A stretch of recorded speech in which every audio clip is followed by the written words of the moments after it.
అంతకుముందు కేసీఆర్ కాళేశ్వరంని ప్రపంచంలోనే 7వ అద్భుతం అని చెప్పి అందరం కాళేశ్వరం చూడాలి, కాళేశ్వరంని ఆదర్శంగా తీసుకోవాలి, అదొక ప్రపంచానికి 7వ అద్భుతంగా కీర్తి ఎత్తుకున్నటువంటి కేసీఆర్ ఇవాళ వాళ్ళ నిర్వాహకం చూసి మేడిగడ్డని కేసీఆరే ఇవాళ స్వయంగా బొందలగడ్డ అన్నటువంటి పరిస్థితి. మొన్న జరిగినటువంటి ఎన్నికల్లో ప్రజలు కేసీఆర్కి వాళ్ళ పార్టీకి ఓటు రూపంలో బుద్ధి చెప్పినా వాళ్లకు బుద్ధి వచ్చినట్టుగా లేదు. కుంగిపోయినటువంటి మేడిగడ్డ చూసి ఇంకా వాళ్లకు పశ్చాత్తాపం వస్తలేదు. వాళ్ళ ధనదాహానికి నిదర్శనమే కుంగిపోయినటువంటి మేడిగడ్డ పిల్లర్లు. వాళ్ళు ఆంధ్ర కాంట్రాక్టర్లు ఇచ్చే కమిషన్లకు కక్కుర్తి పడడం వల్లనే ఇవాళ అన్నారం బ్యారేజీకి అక్కడ పగుళ్ళు పడ్డాయి, అన్నారం బ్యారేజీ దగ్గర నీళ్లు లీక్ అవుతున్నాయి అనే విషయాన్ని తెలంగాణ ప్రజలు గమనిస్తున్నారు. ఇంత జరుగుతున్నా వాళ్ళ నిర్వాహకం వల్ల చాలా స్పష్టంగా నిపుణుల నివేదికలు చాలా స్పష్టంగా చెప్తున్నాయి. ప్లానింగ్లో లోపం వల్ల, కన్స్ట్రక్షన్లో లోపం వల్ల, ఆపరేషన్ అండ్ మెయింటెనెన్స్ లోపం వల్లనే ఈ మేడిగడ్డకు చెందినటువంటి పిల్లర్లు కుంగిపోయినాయి అనే మాట చెప్పడం జరుగుతుంది.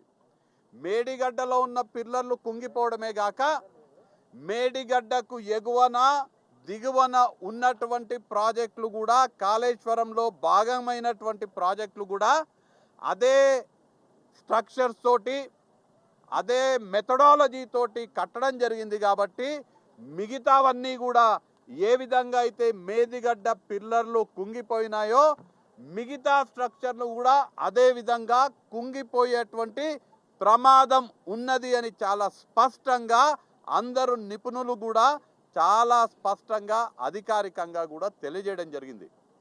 ఇంత జరిగినా కూడా మళ్ళా 10 సంవత్సరాలు తెలంగాణ ప్రజలని మోసం చేసినటువంటి ఈ బీఆర్ఎస్ నాయకులు, తెలంగాణ రాష్ట్రాన్ని దోచుక తిన్నటువంటి ఈ బీఆర్ఎస్ గజ దొంగలు మళ్ళా తెలంగాణ ప్రజలని మోసం చేయనికే ఇవాళ చెలో మేడిగడ్డ పేరుతోటి కొత్త డ్రామాలు ఆడుతున్నారు.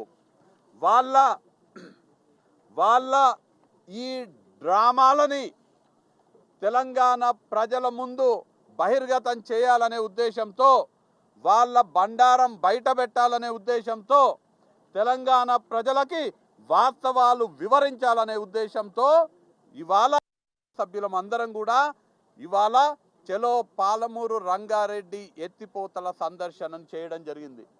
మీరందరూ కూడా చూస్తున్నారు ఇక్కడ ఏ విధంగా పేరుకేమో బయటికి పాలమూరు ప్రాజెక్ట్ రంగారెడ్డి ఎత్తిపోతల ప్రాజెక్టు పూర్తి చేసినామో, మేం పాలమూరు జిల్లాని సస్యశ్యామలం చేసినామనే మాట చెప్తున్నారు. కానీ అవన్నీ అబద్ధాలే అని ఇవాళ మనందరికి కూడా కళ్ళ ముందు సాక్ష్యంగా ఇక్కడ ఉన్నటువంటి ఈ కర్వెన్న రిజర్వాయరే సాక్ష్యంగా మన ముందు ఉన్నది. కర్వెన్న రిజర్వాయర్కి ఇప్పటి కూడా ఈ పాలమూరు రంగారెడ్డి ద్వారా ఒక్క చుక్క నీళ్లు కూడా ఈ రిజర్వాయర్కు వచ్చేటువంటి పరిస్థితి లేదనేది మనం గమనిస్తున్నాము. దక్షిణ తెలంగాణలో ఉన్నటువంటి ఈ పాలమూరు రంగారెడ్డి ఎత్తిపోతల పథకాన్ని పూర్తిగా నిర్లక్ష్యం చేసి, వాస్తవానికి 2015 సంవత్సరంలో ఈ ప్రాజెక్టు ప్రారంభమైతే 3 సంవత్సరాలలో పూర్తి చేస్తా అని హామీ ఇచ్చినటువంటి కేసీఆర్ ఇందాక మా మండలాధ్యక్షుడు చెప్తుండే ఇక్కడనే కుర్చీ వేసుకొని కూర్చొని నేను ఈ పనులు పూర్తి చేపిస్తా దగ్గరుండి అని చెప్పినటువంటి కేసీఆర్ ఇవాళ పనులు ఎంత నాసిరకంగా ఎంత అసంపూర్తిగా ఉన్నాయో మన కళ్ళ ముందు సాక్ష్యంగా ఇక్కడ కర్వెన రిజర్వాయర్ మన ముందు కనిపిస్తున్నది. పాలమూరు రంగారెడ్డి ఎత్తిపోతల పథకం ద్వారా 12,42,000 ఎకరాలకి నీళ్ళు అందించాల్సిన అవసరం ఉంటే షాద్నగర్లో 79,996 ఎకరాలు, దేవరకద్ర నియోజకవర్గంలో 46,000 ఎకరాలు, జడ్చర్ల నియోజకవర్గంలో 1,12,000 ఎకరాలు, నారాయణపేట నియోజకవర్గంలో 67,000, మక్తల్ నియోజకవర్గంలో 63,000 ఎకరాలు, కొడంగల్ నియోజకవర్గంలో 1,17,000 ఎకరాలకు నీళ్ళు అందించాల్సి ఉంటే ఒక్క చుక్క నీరిచ్చినటువంటి పాపాన కూడా ఈ టీఆర్ఎస్ ప్రభుత్వం పోలేదు.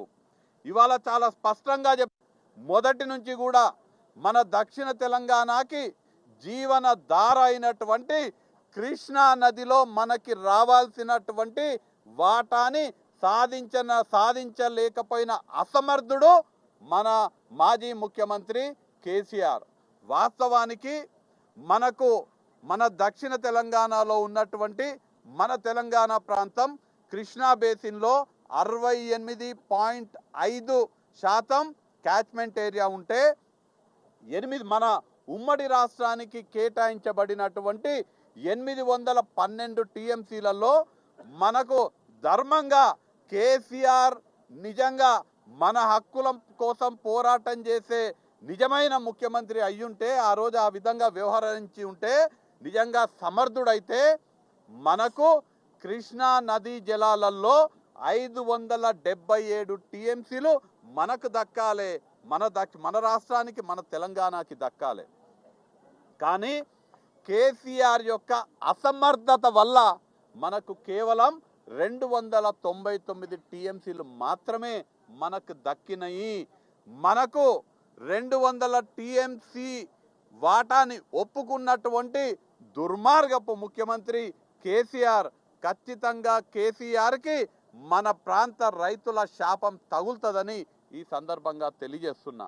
మనకు రావాల్సినటువంటి వాటాని సాధించడంలో విఫలమైండు కేసీఆర్. మనకు వాటా వచ్చింది 299 టీఎంసీలు మాత్రమే. ఒకవేళ కేసీఆర్ జాగాల, కేసీఆర్ ప్లేస్లో గనక ఆనాడు రేవంత్ రెడ్డి లాంటి దమ్మున్న ముఖ్యమంత్రి ఉంటే మనకు 299 కాదు 577 టీఎంసీల వాటా మన తెలంగాణ రాష్ట్రానికి కృష్ణా జలాలలో వచ్చేది. మనకు రావాల్సిన వాటాని సాధించలేకపోయిండు. సరే, వచ్చిన వాటానన్నా సరిగా ఉపయోగించుకున్నాడా అంటే అది లేదు. ప్రాజెక్టు పాలమూరు రంగారెడ్డి ఎత్తిపోతల పథకం ఏదైతే ప్రాజెక్టు ఉందో ఇది 3 సంవత్సరాలల్లో పూర్తి చేయలేకపోయినందుకు, అసమర్థత వల్ల 3 ఏళ్లలో పూర్తి చేయలేకపోయినందుకు మనకు కేటాయించిన 299 టీఎంసీలను కూడా వాడుకునే పరిస్థితి లేనటువంటి అసమర్థ ముఖ్యమంత్రి కేసీఆర్. మనకు 299 టీఎంసీలు కేటాయిస్తే సగటున టీఆర్ఎస్ పార్టీ అధికారంలో ఉన్నప్పుడు మనం వాడుకున్నది ప్రతి సంవత్సరం కేవలం 212 టీఎంసీలు మాత్రమే. మనకు వచ్చే వాటా సాధించలేకపోయిండు, వచ్చిన వాటాను ఉపయోగించుకోలేకపోయిండు. అన్నిటికన్నా దుర్మార్గం ఏంటంటే మనకు దక్కాల్సిన నీళ్లు, మన పాలమూరు బీడు భూములకు రావాల్సినటువంటి కృష్ణా జలాల నీళ్ళని ఆంధ్ర దొంగలు దోచుకుపోతుంటే దద్దమ్మలాగా ప్రేక్షక పాత్ర వహించి మన తెలంగాణకు వెన్నుపోటు పొడిచి ఆంధ్ర వాళ్ళ మోచేతి నీళ్లు తాగినటువంటి ఆంధ్ర పాలకులు, ఆంధ్ర కాంట్రాక్టర్లకు దాసోహపడినటువంటి దుర్మార్గపు ముఖ్యమంత్రి మాజీ ముఖ్యమంత్రి కేసీఆర్. మన కృష్ణా జలాలకు, కృష్ణా నదికి సంబంధించిన నీళ్లు వాస్తవానికి అంతర్జాతీయ నదీ జలాల చట్టాల ప్రకారం ఏ నది నీళ్ళైనా ఆ నది పరివాహక ప్రాంతంలోనే వాడుకోవాలి. కృష్ణా నది నీళ్లు కృష్ణా బేసిన్లోనే వాడుకోవాలి. కానీ ఆంధ్ర వాళ్ళు మన నీళ్లు దోచుకుపోనీకే సంగమేశ్వర రాయలసీమ ఎత్తిపోతల పథకం ద్వారా పోతిరెడ్డిపాడు సామర్థ్యాన్ని పెంచి రోజు 92,800 క్యూసెక్కులను దోచుకుపోతూ సంగమేశ్వర ద్వారా 3 టీఎంసీలు, రాయలసీమ ఎత్తిపోతల ద్వారా 11 టీఎంసీల నీటిని, మనకు దక్కాల్సినటువంటి నీటిని, మన కృష్ణా బేసిన్కి దక్కాల్సినటువంటి కృష్ణా నది జలాలని కృష్ణా నది నుంచి పెన్నా బేసిన్కి తీసుకుపోతుంటే కూడా ఏమాత్రం కూడా చావ లేకుండా, చలనం లేకుండా, ఏమాత్రం కూడా స్పందించినటువంటి మన ప్రాంత ప్రజలకు వెన్నుపోటు పొడిచినటువంటి వ్యక్తి కేసీఆర్. ఆనాడు వీళ్ళు సంగమేశ్వర రాయలసీమ టెండర్లు పిలిచినప్పుడు ఆగస్టు 2020 సంవత్సరం నేను స్వయంగా కాంగ్రెస్ పార్టీ తరఫున నాటి ముఖ్యమంత్రి కేసీఆర్ గారికి నేను ఉత్తరం రాసిన. వాళ్ళు టెండర్లు పిలుస్తున్నారు, రేపు ఢిల్లీలో 5వ తారీఖు నాడు ఎపెక్స్ కమిటీ మీటింగ్ ఉంది. మీరు ఆ ఎపెక్స్ కమిటీ మీటింగ్కి పోయి ఆ టెండర్లని రద్దు చేయించండి అని నేను ముఖ్యమంత్రి గారికి రిక్వెస్ట్ చేస్తూ విన్నపం చేస్తూ నేను ఉత్తరం రాసిన. కానీ కేసీఆర్ ఉద్దేశపూర్వకంగా రోజా పెట్టినటువంటి చేపల పులుసు, రోజా వడ్డించినటువంటి అదేంది రాగి ముద్ద తిని రోజా మెప్పు కోసం ఆడ రాయలసీమని రతనాల సీమ చేస్తా అని రోజాకిచ్చిన మాట కోసం, రోజా ఒక సినిమాలో యాక్ట్ చేసే రోజాకిచ్చిన మాట కోసం మన పాలమూరు బిడ్డలకు శాపమయ్యిండు ఈ కేసీఆర్. ఆనాడు రోజాకిచ్చిన మాట కోసం ఎపెక్స్ కౌన్సిల్ మీటింగ్కి పోకుండా ఆ టెండర్లని రద్దు చేయకపోవడం వల్ల మనకు దక్కాల్సినటువంటి 11 టీఎంసీల నీళ్లు, పాలమూరుకు దక్కాల్సిన నీళ్లు ఆంధ్ర వాళ్ళు దోచుకొని పెన్నా బేసిన్కి తీసుకుపోయేలా చేసినటువంటి దుర్మార్గుడు ఈ కేసీఆర్. దక్షిణ తెలంగాణ వాటాని సాధించుకోలే, వచ్చిన వాటాను ఉపయోగించుకోలే. ఆంధ్రోళ్ళు మన నీళ్ళని దొంగతనం చేస్తుంటే ప్రేక్షకుడిగా చూస్తూ ఊరుకున్నాడు. మన దక్షిణ తెలంగాణని పూర్తిగా ఎడారిగా మార్చే కుట్రలో భాగంగా కేసీఆర్ మన పైన పగబెట్టుకున్నాడు. దక్షిణ తెలంగాణనేమో ఆ విధంగా చేసిండు. సరే, ఉత్తర తెలంగాణలో ఏమన్నా చేసిండంటే లక్షల కోట్ల రూపాయల కమిషన్లు తీసుకొని అక్కడున్నటువంటి కాళేశ్వరం ప్రాజెక్ట్ నిర్మిస్తున్నాని మనందరికీ బూటకపు మాటలు చెప్పి ఇవాళ మనం చూస్తున్నాము ఏ విధంగా మేడిగడ్డని బొందబెట్టినరో మనం చూస్తున్నాము. అక్కడ నిధులు మొత్తం పూర్తిగా మన నిధులు, మన పైసలు తెలంగాణ ప్రజల పైన దాదాపు 8 లక్షల కోట్ల రూపాయల అప్పు భారం మోపి ఆయనే చెప్పిండు, నేనే ఇంజనీర్ని, నేనే డిజైన్ చేసిన కాళేశ్వరం అని చెప్పినటువంటి కేసీఆర్ ఇవాళ నువ్వు డిజైన్ చేసి నువ్వు కట్టినటువంటి కాళేశ్వరంలో భాగమైనటువంటి మేడిగడ్డ పిల్లర్లు ఎట్లా కుంగిపోయినవో చూసుకోండి అనే మాట తెలియజేస్తూ దక్షిణ తెలంగాణని నాశనం చేసిండ్రు. ఉత్తర తెలంగాణలో లక్షల కోట్ల అవినీతి చేసి మేడిగడ్డ ఇవాళ మళ్ళా ప్రజలని మోసం చేసేటట్టుగా మళ్ళా ప్రయత్నం చేస్తుండ్రు. ఇవాళ నేను ఇక్కడ ఉన్నటువంటి మా సహచర శాసన సభ్యుల సాక్షిగా నేను ఇవాళ కేసీఆర్కి, వాళ్ళ నాయకులకి, బీఆర్ఎస్ పార్టీకి హెచ్చరిక చేస్తున్నా. కాంగ్రెస్ పార్టీ తరపున జిఎంఆర్ గారి తరపున, వీర్లపల్లి శంకర్ గారి తరపున, వాకేటి శ్రీహరి ముదిరాజు గారి తరపున, పర్ణికమ్మ తరపున, అనిరుద్ రెడ్డి గారి తరపున, మా ఎన్ఎం శ్రీనివాస్ రెడ్డి గారి తరపున, మొన్న మీరు ప్రజలని మోసం చేసే ప్రయత్నం చేస్తే ఓటుతో బుద్ధి చెప్పిండ్రు మన అసెంబ్లీ ఎలక్షన్లప్పుడు. ఇప్పుడు కూడా మళ్ళా చలో మేడిగడ్డ అని అక్కడికి పోయి అబద్ధపు మాటలు చెప్పి మళ్ళా ప్రజలని మోసం చేసే ప్రయత్నం చేస్తే మొన్న ఓట్లతో ప్రజలు బుద్ధి చెప్పిండ్రు. ఈసారి ఏట్లతోటి బుద్ధి చెప్తారు మీకు. మీరు అబద్ధపు మాటలు మాట్లాడి దుష్ప్రచారాలు చేసి మా ప్రజానాయకుడు, ప్రజాపాలన అందిస్తున్నటువంటి ముఖ్యమంత్రి రేవంత్ రెడ్డి గారి పైన నిరాధారమైనటువంటి ఆరోపణలు చేస్తే మళ్ళా చెప్తున్నా, మొన్న ఓట్లతో బుద్ధి చెప్పినటువంటి ప్రజలు మీకు ఈసారి ఏట్లతో బుద్ధి చెప్తారు. మీరు ఏ ఊరికొచ్చినా ఎక్కడికి వచ్చినా మిమ్మల్ని తెలంగాణలో మీరు ఏడికి పోయినా ప్రజలు మిమ్మల్ని తరిమి కొట్టే పరిస్థితి వస్తుందని మా శాసనసభ్యులు అందరి తరఫున మీకు హెచ్చరికలు జారీ చేస్తున్నాము.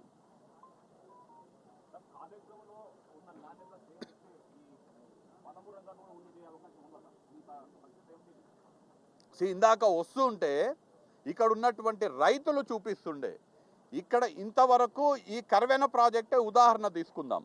కర్వెన ప్రాజెక్టులో నాసి రకమైన పనులు ఇక్కడ ఉన్నటువంటి వాళ్ళు చెప్తుండే, ఇక్కడ ఉన్నటువంటి స్థానిక శాసనసభ్యుడు స్థానిక మాజీ శాసనసభ్యుడు పైనున్నటువంటి పెద్ద నాయకులేమో పెద్ద కాంట్రాక్టర్లు ఇచ్చే లక్షల కోట్ల కమిషన్లు తీసుకుంటే ఇక్కడ ఉన్నటువంటి మాజీ శాసనసభ్యుడు నాసి రకం పనులు చేసి ఇవాళ పరిస్థితి ఎట్లుందంటే నీళ్ళే రాలేదు, ఇడికి చుక్క నీళ్లు రాలేదు. ఇక్కడికి నీళ్లు వచ్చేటువంటి అంటే నార్లాపూర్ దగ్గర పనులు అసంపూర్తిగా ఉన్నాయి. దాని తర్వాత ఏదుల దగ్గర వట్టెంలో అసంపూర్తి ఉన్నాయి. ఇక్కడ కరివెనకు నీళ్లు కావాల్సినటువంటి ఆ సిస్టమే ఇంకా రెడీ కాలేదు. కేవలం వర్షపు నీళ్ళే ఉన్నాయి. ఇప్పుడు ఏదైతే నీళ్లు కనిపిస్తున్నాయో మనకు అవి వర్షం ద్వారా వచ్చినటువంటి నీళ్లు. ఆ వర్షం ద్వారా వచ్చినటువంటి నీళ్ళకే ఇప్పుడే సీపేజ్లు జరుగుతున్నాయి, రిజర్వాయర్ల ఇప్పుడే లీకేజ్లు జరుగుతున్నాయని ఇక్కడ ఉన్నటువంటి ఇందాక రైతులతో మాట్లాడితే రైతులు చెప్పడం జరిగింది. దాని ద్వారా చాలా స్పష్టంగా కనిపిస్తున్నది, వీళ్ళు ప్రాజెక్టులు కట్టింది బీఆర్ఎస్ ప్రభుత్వం, కేసీఆర్ కుటుంబ సభ్యులు, అయ్యా కొడుకు బిడ్డ అల్లుడు వీళ్ళందరూ కలిసి ప్రాజెక్టులు కట్టింది మన దాహం, మన రైతుల మన పొలాల దాహం తీర్చనికే కాదు, వాళ్ళ ధనదాహం తీర్చుకోనికే మాత్రమే ప్రాజెక్టులు కట్టినరు. రైతులకు నీళ్ళు ఇవ్వాలనేది వీళ్ళ ఉద్దేశం కాదు, వాళ్ళ జేబులు నింపుకోవడమే వాళ్ళ ఉద్దేశము. అందుకే నాసి రకం పనులు చాలా స్పష్టంగా ఏ నివేదిక చూసినా కానీ, ఉదాహరణకి ఇది నేషనల్ డ్యామ్ సేఫ్టీ అథారిటీ నివేదిక చాలా స్పష్టంగా రెండవ పాయింట్లో ఉంటుంది. ఇది planning, design, quality control, operation and maintenance లోపం వల్ల మేడిగడ్డ పిల్లర్లు కుంగిపోయినవని. మేడిగడ్డనే కాదు, మిగతా కాళేశ్వరంలో ఉన్న అన్ని కూడా అదే రకంగా కట్టింది కాబట్టి అన్ని కూడా కుంగిపోయే ప్రమాదం ఉందని చెప్పిండ్రు. అదే పరిస్థితి వాళ్ళు కట్టిన పాలమూరు రంగారెడ్డి ప్రాజెక్టు కూడా అదే పరిస్థితి. మన తల మీద తెలంగాణ రాష్ట్ర ప్రజలపైన 8 లక్షల కోట్ల భారం మోపి వాళ్ళ ధనదాహాన్ని తీర్చుకున్నారు. అందుకే ప్రజలు మొన్న వాళ్ళకు బుద్ధి చెప్పిండ్రు, ఈసారి మళ్ళీ ఏట్లతోటి బుద్ధి చెప్తారు.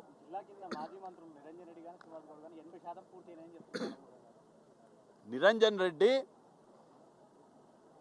రెడ్డి గారు, శ్రీనివాస్ గౌడ్ గారు కదా, కేసీఆర్ ఒక అసమర్థ ముఖ్యమంత్రి అయితే అసమర్థ ముఖ్యమంత్రికి చెంచాలుగా ఈ నిరంజన్ రెడ్డి, శ్రీనివాస్ గౌడ్ గారు కానీ మాజీ మంత్రులు ఎవరైతే ఉన్నారో వాళ్ళు వ్యవహరించారు. వాళ్ళు నిజంగా పాలమూరు పౌరుషం ఉంటే వాళ్ళల్లా, పాలమూరు ప్రజలు ఎవరైతే ఓట్లేస్తే వాళ్ళు ఎమ్మెల్యేలు అయినరు, మంత్రులు అయినరు, వాళ్లకు ఏమాత్రం ఇంగిత జ్ఞానం ఉన్నా, ఏనాడైతే మన పాలమూరుకి రావాల్సినటువంటి నీళ్లు ఆంధ్ర వాళ్ళు దోచుకపోతుంటే ముఖ్యమంత్రి ప్రేక్షక పాత్ర వహించినరో, నిజంగా దమ్మున్న నాయకులు అయితే పాలమూరు కూడు తినే వాళ్ళు అయ్యుంటే ఆనాడు పోయి రాజీనామా చేయాల్సింది. వాళ్ళు మాకు రక్కాల్సినటువంటి నీళ్లు, కృష్ణా బేసిన్లో ఉన్న నీళ్లు మా పాలమూరు హక్కు. కృష్ణా బేసిన్కి రావాల్సినటువంటి కృష్ణానది నీళ్లు పెన్నా బేసిన్కి ఎట్లా తీసుకుపోనిస్తారు ముఖ్యమంత్రి గారు?